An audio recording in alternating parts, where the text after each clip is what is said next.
A fast way to learn what 10 people have to say about a subject is to ask them all at once.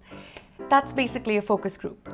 In today's video, we'll talk about what focus groups are and how you can use them for your user research. We'll discuss the basics of focus groups and how you can actually conduct them. Elephant in the room, a lot of experts don't love focus groups. We'll talk a little bit about why and how you can still conduct them if you do need to do so.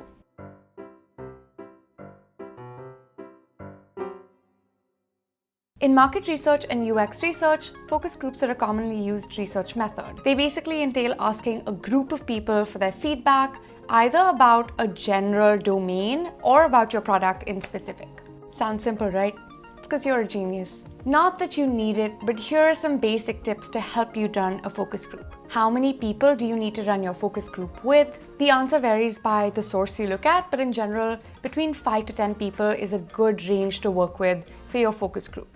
How many focus groups should you conduct to get an answer to a research question? You want to do at least 2 focus groups because one can give you very biased data, but in general, more is better here. How long should a focus group last? According to Nielsen Norman or NNG, it should be about 2 hours long. The basics of how to moderate a focus group. I'm not telling you. You'll have to jump to this timestamp to get all the details. Now that we know the basics, here's how you actually conduct a focus group.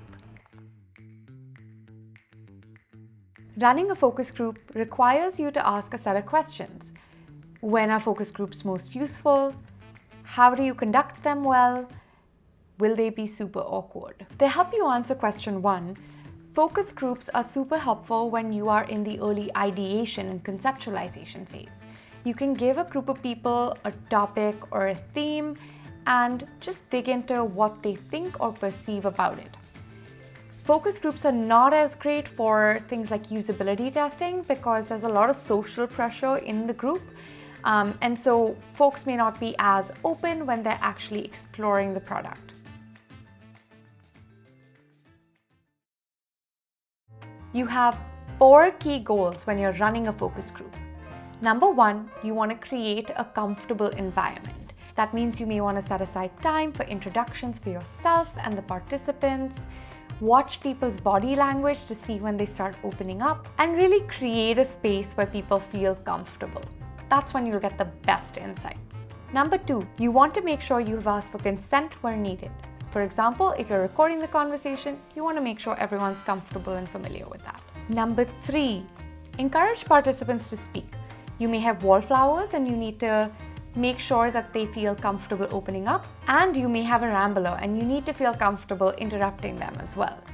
Politely, of course. And number 4, probe, probe, probe.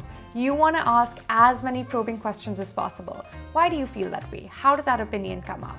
By asking follow-up questions, you make sure you truly understand why that opinion is being shared. Probes also really help the group open up and allow the conversation to start to flow. And of course, logistics. Be prepared to record the session, whether that means having a couple of audio tapes on the table or a video recorder present in the room. You will also want to appoint a note taker to just notice when people's body language shifts or when really important themes keep coming up across the call. And finally, upload your call recordings to a tool like Loop Panel, where you can get automated transcripts, AI-powered notes in minutes, which will make it much easier for you to analyze these calls efficiently. Dropping the link of that in the description below already. Okay, I think I've done everything then.